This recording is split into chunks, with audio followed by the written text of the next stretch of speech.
So thanks very much for coming. So today we have the latest fiscal assessment report from the Fiscal Advisory Council. Again, just some brief background on the council itself. The body was set up in 2011, established on a statutory footing. In 2012 as a 5-member council, and we had full complement as we are at present. We have a 7-member secretariat. We publish fiscal assessment reports twice a year, a more medium-term one in June, following the government's publication of the Stability Programme update, and then a more near-term assessment of the annual budget, the draft budgetary plan, in November. And today we're publishing our 15th fiscal assessment report since we began back in 2011. Our mandate comprises 4 elements that have been looked at over the years. So to assess the macroeconomic forecast and the fiscal forecasts as set out in both the Stability Programme update and the draft budgetary plan. When it comes to the macroeconomic, we also have a role in endorsement, and up to now all macroeconomic forecasts have been endorsed as seen appropriate by the Council. We have to assess the overall fiscal stance of fiscal policy, and we have to monitor both the domestic and EU fiscal rules. So what are we seeing in today's report? Well, I suppose you can look at the key messages as being things to do with the current year, issues to do with the budget year, and then issues to do with the medium term. So within the current year, we see a failure of repeated unbudgeted spending increases, which leave the public finances unnecessarily exposed. So that the supplementary and additional spending that has been happening on a repeated basis over the last number of years. When it comes to budget 2019 itself, we see that the plans are not conducive to prudent economic and budgetary management, go beyond a spending increase that would be considered prudent when we take into consideration those with in-year increases for 2018 and the package for 2019. When it comes to the medium terms, once again we see that the medium-term budgetary plans are not credible. The budget documents themselves set out fiscal projections out to 2023, but they're not based on a sound or reliable basis, and they're unrealistic. They show surpluses and over-adherence with the fiscal rules, which really isn't in line with government policy we've seen to date. And from the macro perspective, while the short-run outlook for the Irish economy remains strong, a slowdown in coming years is inevitable, maybe because of an external shock, or simply the fact that the Irish economy has been growing above its potential rate for a number of years, and that simply can't continue into perpetuity. So some slowdown is likely over the coming years. If you look at the macro context, before looking in more detail at the fiscal side, so we've seen very strong growth over the last 5 years. And if you look at where the Irish economy is in 2018, it's probably operating close to its potential. We've seen the unemployment rate fall back down to around 5.5%, a return to net inward migration. So when we want to consider spare capacity or slack in the economy has almost fully been used up in 2018. And this means that we could see capacity and price pressures emerge over the coming years. And we're beginning to see wage inflation increase, still at relatively modest levels, but it is showing increases. And also we could begin to see price pressures in other sectors outside of housing. So while the short-term outlook for the Irish economy remains strong, that slowdown will come. The outlook is uncertain, with major risks evident in both directions. So a positive shock could perhaps come to the economy from housing output, if that was to increase very rapidly. In the external environment, of course, we have issues in relation to Brexit, the international trade environment, and maybe the taxation of multinational companies, which could affect investment in Ireland. If we just look at some measures that give an indication of where the economy is, we do have problems with the national accounts. But employment growth is probably an indicator that gives a good guide to where the economy currently stands. So we've seen strong growth in total employment numbers for a sustained period, 4 or 5 years. And in fact, even within that, full-time employment has been growing more rapidly. So just the overall number has been growing at between 3 and 4% for the last number of years. But because of changes in composition, actually full-time employment has been growing at between 4 and 5%. Again, if you look at the forecast period out to 2023, the shaded region, that shows that the slowdown that we think is inevitable, and that the Department of Finance's forecasts also incorporate. But you're still showing employment growth of around 2% per annum over the entire forecast horizon.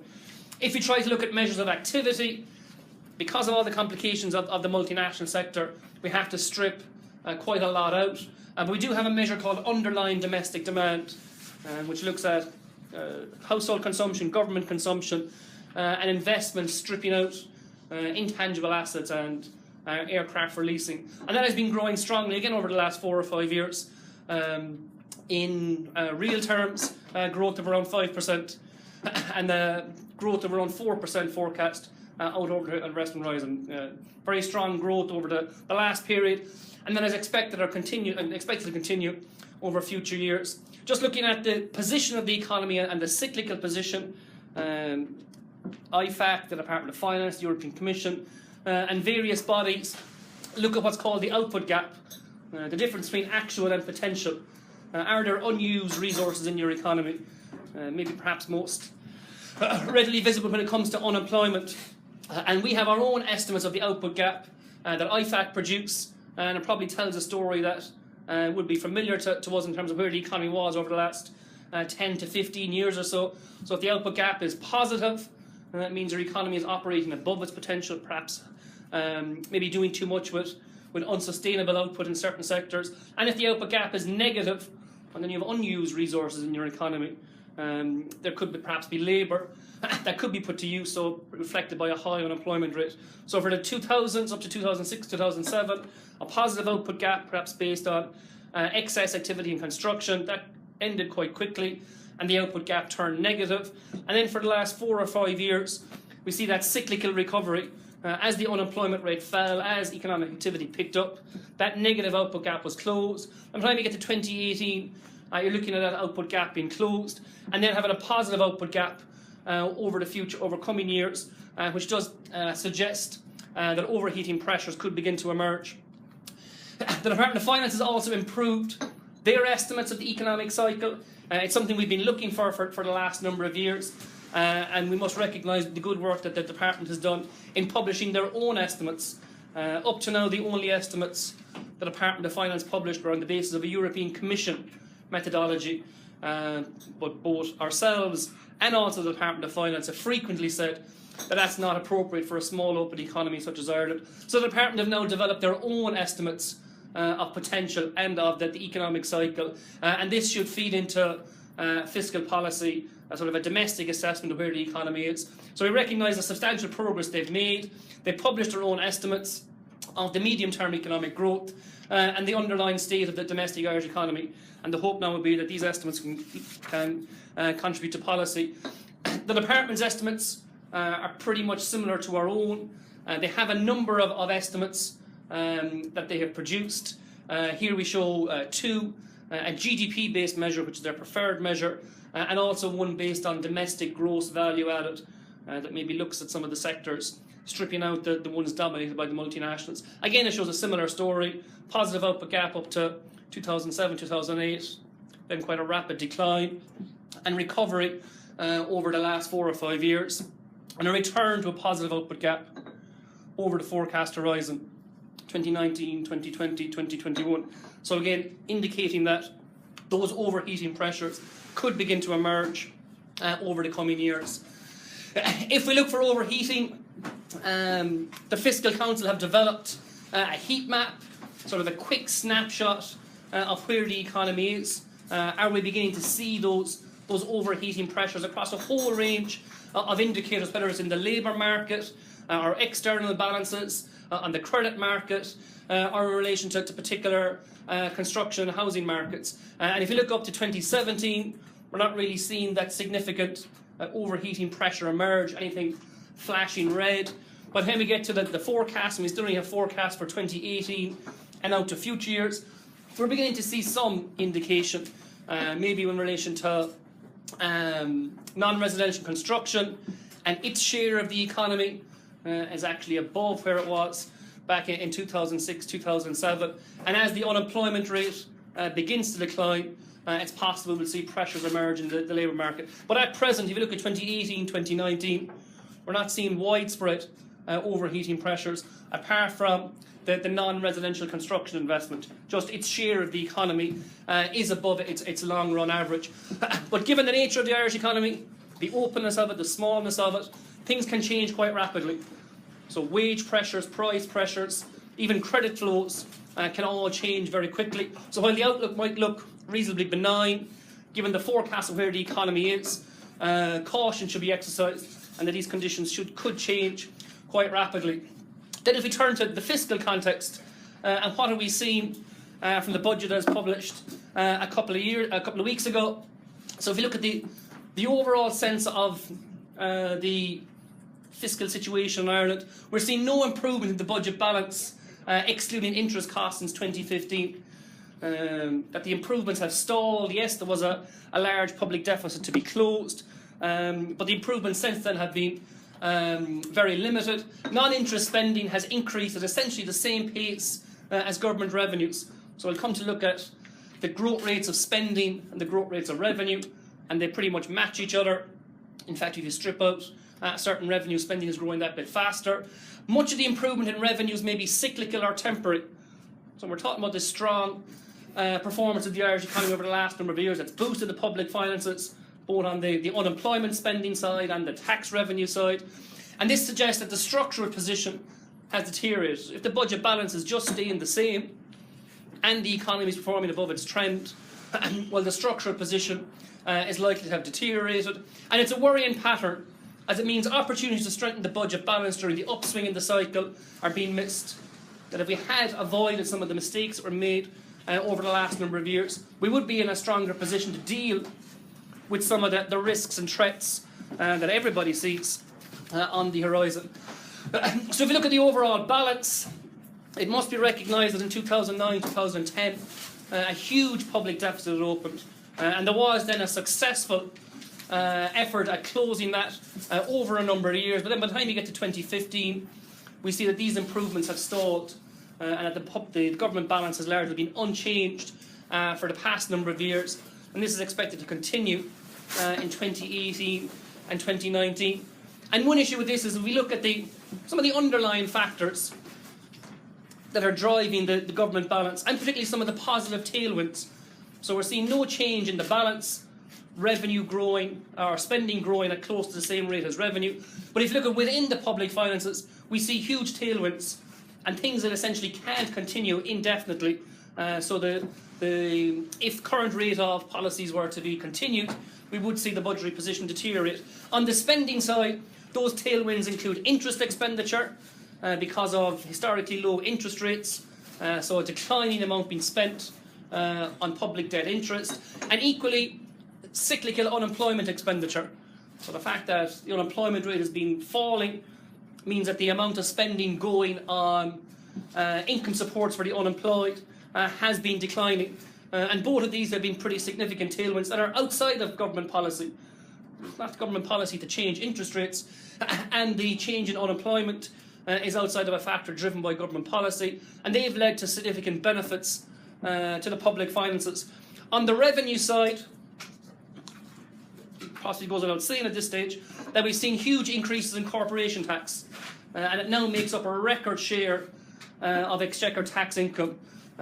For 2018, 2019, it's heading for close on 20%, and maybe with corporation tax and the large surge, and maybe to a certain extent the unexplained surge, like there may be echoes back to stamp duty of 10, 15 years ago, and corporation tax actually makes up a far higher share than stamp duty did back in 2006, 2007. So yes, we have a recovery in the economy, but corporation tax has been growing far faster than can be explained by economic growth.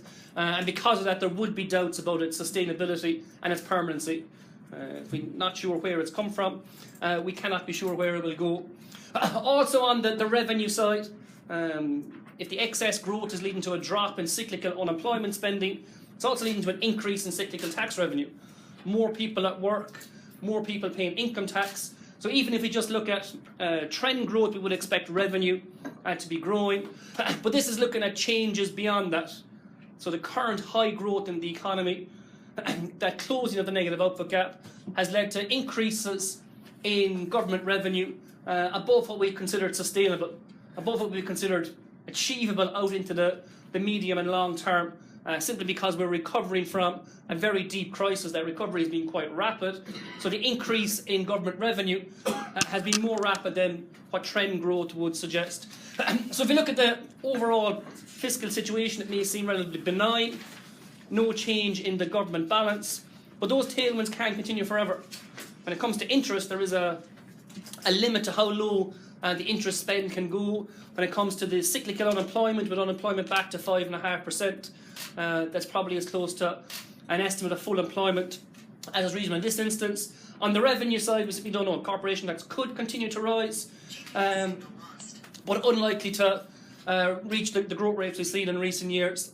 So because of some of these issues, that the fact that the government balance hasn't been improving is a sense of a bit of a worry, because so much of the underlying improvement that's been used could perhaps be considered to be temporary or cyclical. And if you look at the changes in recent years, particularly if you look at the red line, changes in government spending, we see the growth rate in spending increasing.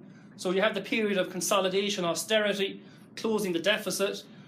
That has now been done, but the growth rate of spending has been increasing and is heading towards 5-6%. And if you strip out corporation tax for 2018 and 2019, for 2018, you can see that the growth of spending exceeds the growth in revenue. Stripping out that highly volatile and tax source of questionable permanency, we see that spending is rising faster than revenue. Now, one issue with the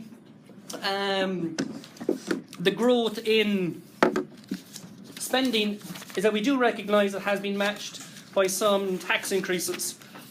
So if you look at the following slide, shows recent policy measures have actually raised revenue. So if you look at the changes on the policy side when it comes to revenue, so the grey bar represents other revenue measures, those announced in the budget. What the blue bar here represents are the increases in revenue from non-indexation. The fact that we have a growing economy with positive wage inflation. That means that even if you don't change anything, given that wages are growing and if credits and allowances are staying the same, you will collect more revenue. The average tax rate will rise. So if you do nothing, you will see additional revenue collected, and both ourselves and the Department of Finance consider this to be an increase in taxation because it increases the average effective rate. So that happens each and every year. And then, of course, the government has its ability to set tax policy around that. And you see in 2016 and 2017, there was net revenue reducing measures introduced that actually more than offset the revenue gains from non-indexation. And in overall terms, the revenue packages in 2016 and 2017 were revenue reducing.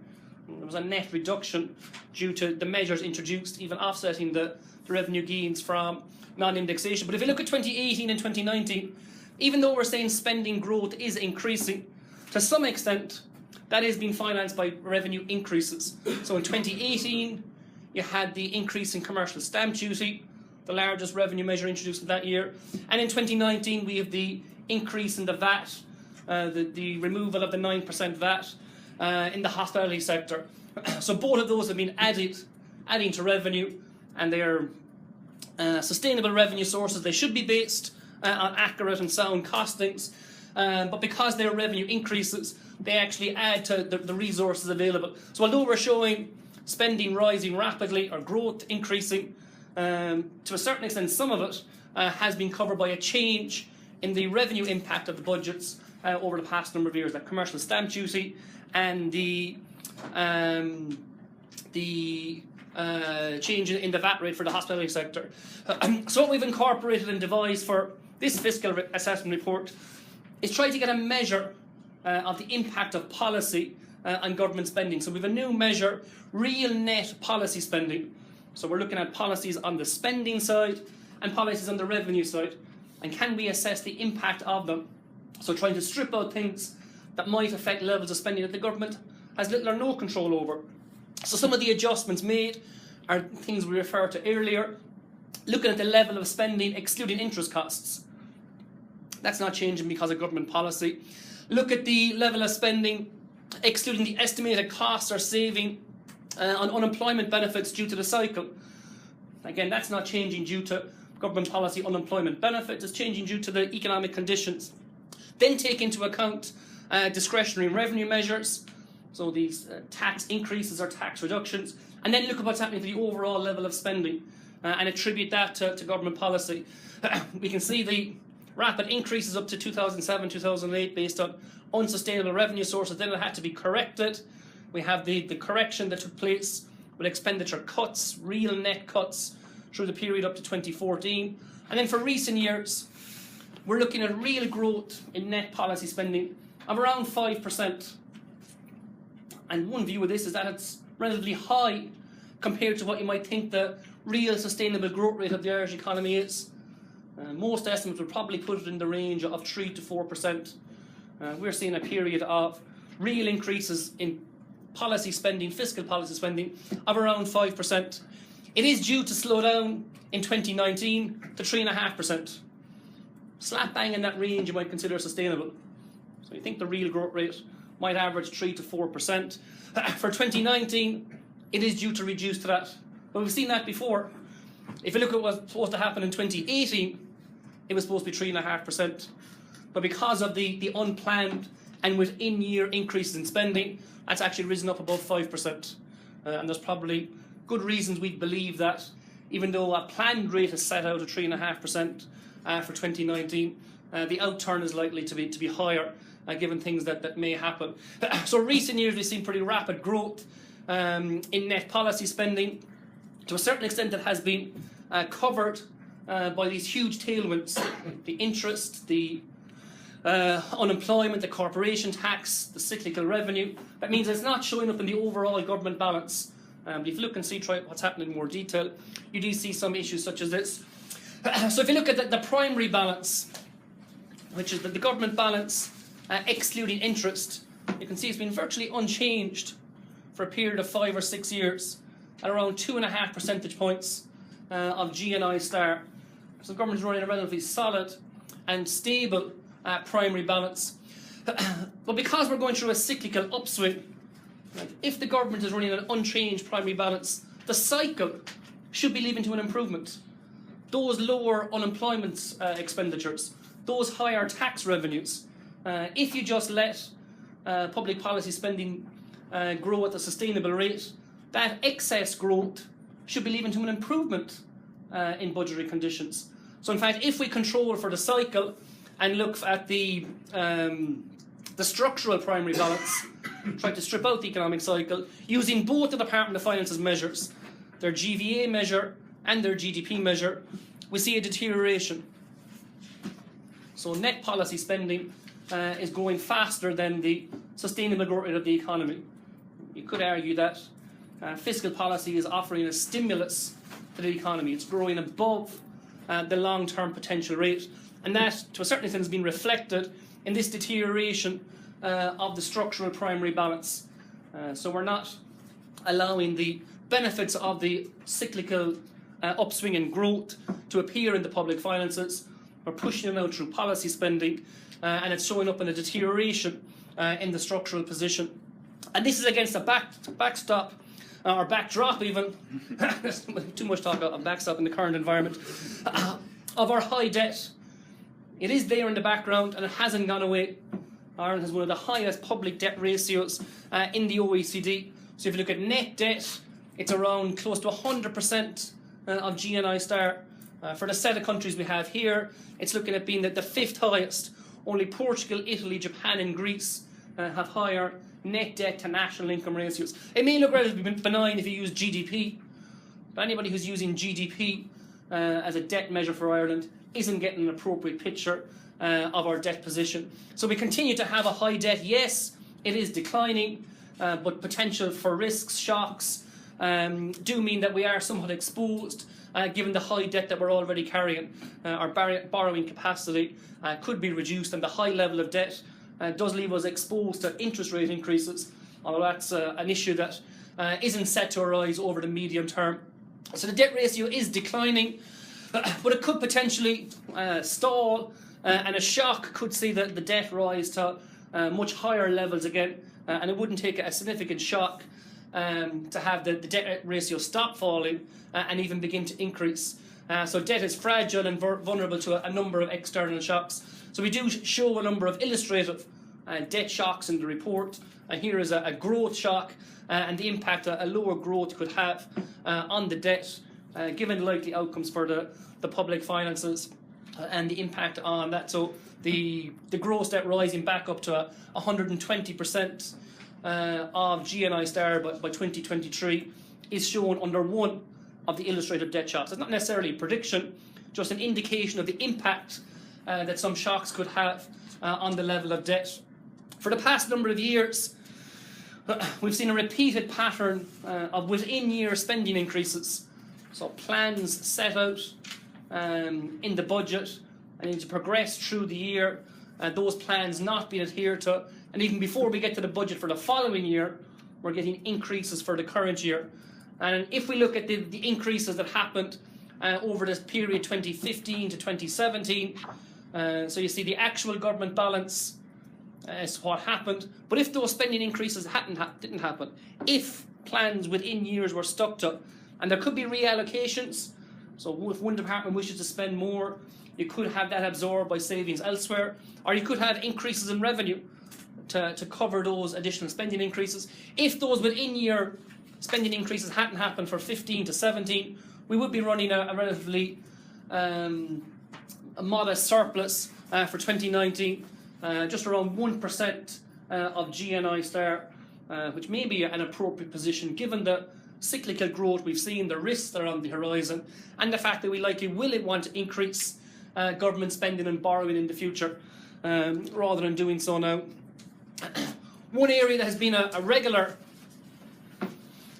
I suppose, example of these overruns has been in health, going right back to 2013, 2014, overruns of hundreds of millions.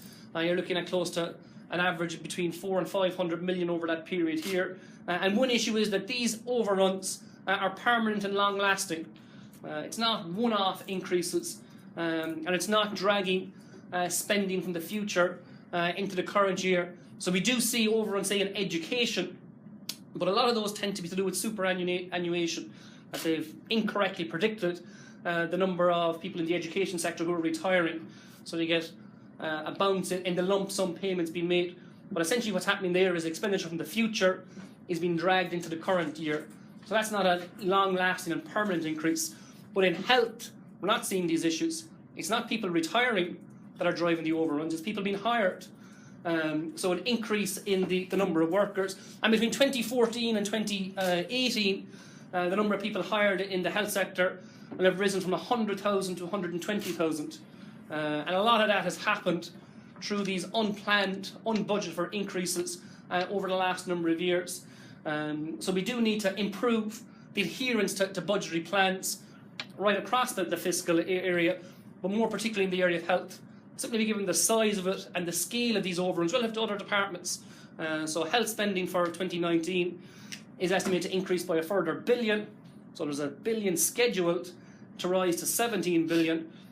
Every effort should be made to adhere to that over the coming year to stop this pattern of within-year increases in spending as we've seen over the last number of years. If we try to combine the two, so the fiscal situation and the macro situation, what is the government's fiscal stance? So the Council assessed that a prudent fiscal policy would see net policy spending rise in line with sustainable revenues.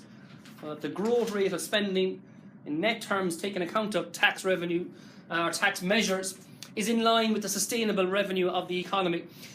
So for 2019, the Council felt, assessing the situation before before the budget and our pre-budget statement, that sustainable revenues can be generated by that 3 to 3.5% growth rate of the economy. Of course, inflation itself will generate revenues. So our view was that the impact of policy and spending changes for 2019 will be an increase of 4.5%. So that in itself was a fairly large increase in spending that we felt was sustainable and was prudent. And if you translate that 4.5% growth into the actual amount of spending that the government does, it implies an approximate limit of up to 3.5 billion for spending increases or tax cuts for 2019. So it wasn't a case of we need continued austerity to cut a public deficit. That has been done. The economy is recovering and possibly close to recovered.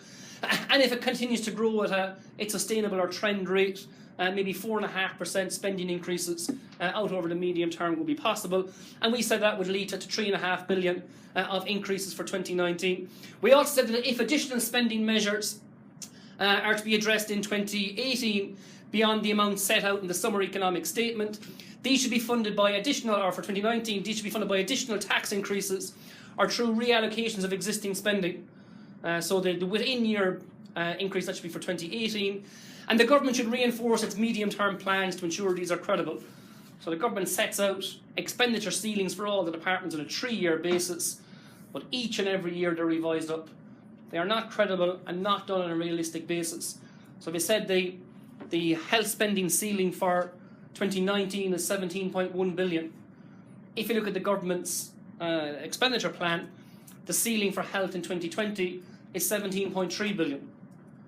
Like, it's not credible that health spending is only going to rise by 200 million in 2020. Rather than being a ceiling, you can consider these to be a floor or a starting point, and we continually see them revised up. And we do need a more medium-term approach to public financing in Ireland. And that is where the international move is. It's likely that's something to happen, but we should take more ownership of it here by setting credible medium-term plans that can be assessed.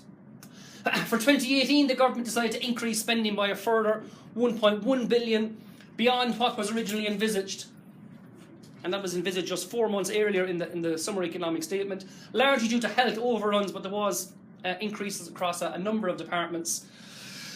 So the increased spending by a further 1.1 billion, about 700 million and 0.7 billion attributable to health. As we say, these are likely to be long-lasting spending items linked to new hires. So not only do you have to pay the wages this year, whatever period you've hired them for, of course, you have to pay them for the full year next year. And the increase is not consistent with prudent budgetary management. Continuing setting out of plans that are not adhered to. We did see something similar happen last year, but last year some of the spending increases were absorbed by savings elsewhere. So what we asked to see in 2017, some of it did happen. The overall package of supplementary estimates, if you look at the overall increase in spending, it was actually less. So even though there were increases in the likes of health, housing, education, there was actually savings across a whole range of departments that meant some of those increases were absorbed. In 2018, we've seen none of that. The increase in spending that's now planned for 2018, above what was originally intended, incorporates the full amount of the supplementaries. So no savings are expected to absorb the excesses. And then the issue is that spending that happens in 2018 will happen again in 2019. And that is adding to the increase in spending. So if we said it could grow by 4.5%, just because the spending has started in 2018 doesn't mean it can be ignored. It has to be included. It is included in our assessment. So a prudent fiscal policy would see net policy spending rise in line with sustainable revenues. In our view, Budget 2019 plans are not conducive to prudent economic and budgetary management. And if you take the plans as a whole, the plans imply a government spending increase, net of tax measures, so taking into account the increase in VAT, of 4.5 billion in 2019 compared to what was planned for 2018. So you look at what's set out in the summer economic statement for 2018, and now look at the final endpoint for 2019, we're looking at an increase of 4.5 billion. So this is a substantial increase, and it goes beyond the limit of 3.5 billion for spending increases or tax cuts for 2019 that the Council had assessed as appropriate before the budget on the basis of sustainable growth rates. So we assessed the cyclical position of the economy, the fiscal position, an economy operating close to its potential, a fiscal position with close to a government balance. We said that increasing spending in line with the sustainable growth rates would be appropriate. That would be 3.5 billion, a not insignificant amount. But if you look at the overall plans, they are for 4.5 billion. Not only does this go beyond the limit of what the Council considered prudent, it also went beyond what the government itself said it would do. So we saw the government failing again to follow through on its plans. It said it would have a budget day package of 0.8 billion. It actually ended up with a budget day package of 1.1 billion. And then you add the 1.1 billion of spending for 2018, you get that excess beyond what we considered prudent. And again, this is a change from last year. Last year, the government followed through on the plan it set out. But it said that the overall change for 2018 in the summary economic statement was what was delivered in the budget. So this year, the summary economic statement said 0.8, and that wasn't followed through. So again, we get a change in assessment relative to what we were doing last year. So this isn't something that we always say. Like last year, we had some of those spending increases absorbed by savings elsewhere. Last year, we had the government following through on its plans, and last year we assessed that the plan for 2018, as set out, was in line with prudent economic and budgetary management. So this year we're saying none of that. The additional spending within year isn't being absorbed by savings.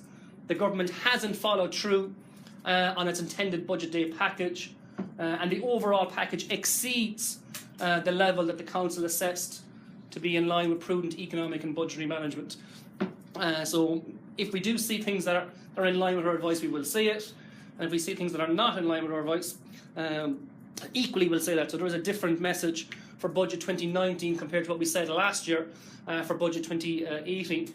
If we look over the medium term, while the government has made substantial progress on macroeconomic forecasting, particularly on the supply side, budgetary plans are lacking, incredible budgetary plans lacking. There are numbers published out to 2023, but they're not based on an expectation of what actually will happen.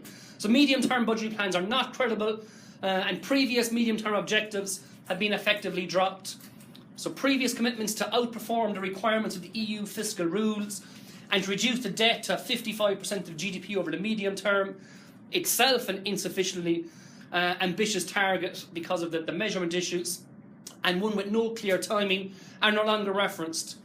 So we're not given a basis for what fiscal policy will be out over the medium term, nor are we given a medium-term objective for the debt ratio. So these were referenced before, but are no longer included in the budget documents. The government's system of 3-year budget ceilings is not working, with repeated and what are now pro-cyclical upward revisions to ceilings. The medium-term spending forecasts are based on technical assumptions that look unrealistic, and they're based on estimates that have their basis back in 2016 and haven't been sufficiently revised, both to reflect the changes in the estimates and the actual policy we're seeing. We do see reference to a rainy day fund, which is now called the National Surplus Exceptional Contingencies Reserve Fund. While it's potentially useful, its design is insufficient to offset faster than prudent growth rates allowed under the spending rule in the fiscal framework. And annual allocations to the fund have been lowered from previous planned amounts, and this is despite a surge in corporation tax, and in particular 2018, what has been styled a once-off corporation tax receipt, that if you're going to have a contingency reserve fund and you get a quite large once-off revenue source, you'd think saving that and setting that aside in a fund such as this would be the appropriate thing to do. But that once-off 700 million corporation tax for receipt for 2018 has not been set aside for the rainy day fund. Just briefly to conclude on some of the fiscal rules, the medium-term objective, a balance in structural terms. The Department's estimates show it not being met at all for 2018-2019 based on the official commonly agreed methodology used by the European Commission. Here we show it with some of the Department's alternative estimates, their own work on the supply side of the Irish economy. The GDP-based alternative shows the MTO being achieved for most years. The GVA, maybe stripping out some of the elements of the multinational sector, shows a borderline enough. Again, we're not seeing any improvement and possibly in breach in certain terms. And if we just look at the budget day documents itself, so this is what we have to assess for the fiscal rules. We will carry out our own assessment of the fiscal rules for 2018 when the outturn data is available early next year. But if you look at what's in the documents published by the Department of Finance with the budget, when it comes to the structural balance, the medium-term objective is anything above minus 0.5. For 2018, it's minus 0.1. and for 2019 minus 0.7. So the budget documents are showing the MTO not being achieved for 18 and 19. And also on the expenditure benchmark, the growth of spending, negative numbers here indicate non-compliance, and the government shows non-compliance for 2018 on both a one-year basis, and if you average across 17 and 18, a two-year basis, and that two-year negative assessment holds for 2019. So that's not necessarily our assessment, but that's what the budget documents are showing. And again, this is something different to last year. Last year we recognised that the budget documents showed compliance with the fiscal rules. This year we're having a set of budget documents that aren't showing compliance with the fiscal rules, but we'll be carrying out our own assessment in due course for 2018 once the final long-term data is available. So just to summarise, what are our key messages after all that? Budget 2019 plans are not conducive to prudent economic and budgetary management, exceeding what sustainable growth rates would imply. We've repeated failures to prevent unbudgeted for spending increases that leaves us unnecessarily exposed. We could have that surplus to deal with some of the shocks that are potentially coming down the horizon. And then if growth rate slows down to 1-2%, increasing spending at 3.5-4% would be a stimulus for the economy at a time when it needs it. But if we're increasing spending at the high growth rates now, it may not be available to spend when we actually do need it. Medium-term budgetary plans are not credible and are continually revised. And while the short-term outlook for the Irish economy remains strong, a slowdown in coming years is inevitable. So that is the 15th Fiscal Assessment Report of IFAC.